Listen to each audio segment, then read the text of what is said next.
From time immemorial, kings and queens and other leaders of nations in Europe and elsewhere engaged in what are called dynastic marriages. That is, they married their kids to align those powerful groups together. And I can't resist just making a diversion here to the fact that the German Emperor Wilhelm was the first cousin of King George V, who was Queen Elizabeth II's, the current Queen of Great Britain's paternal grandfather.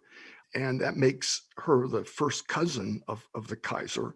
And the current Queen of England is the third cousin of George Frederick Hohenzollern, whose paternal grandmother was Kira Romanov, a Roman Grand Duchess and the oldest daughter of the Russian Tsar Alexander II. So even today, we still have this dynastic result. But now back to the 16th century.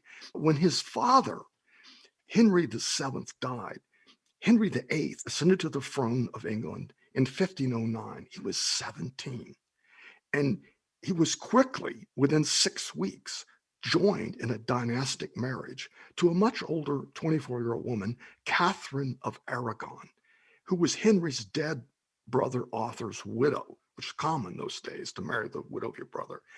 Now, Catherine was none other than the eldest daughter of Ferdinand of Castile and Isabel of Aragon, the great Spanish power couple and monarchs who had funded Christopher Columbus, who had unified Spain, drove out the Muslims.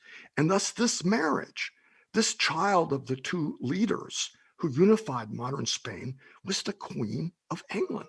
And had that scenario continued to play out as you would have expected, the idea of a Spanish Armada would be unthinkable. History would have gone the other way. The Catholic would have been very sympathetic to England, who would have united to Spain in marriage.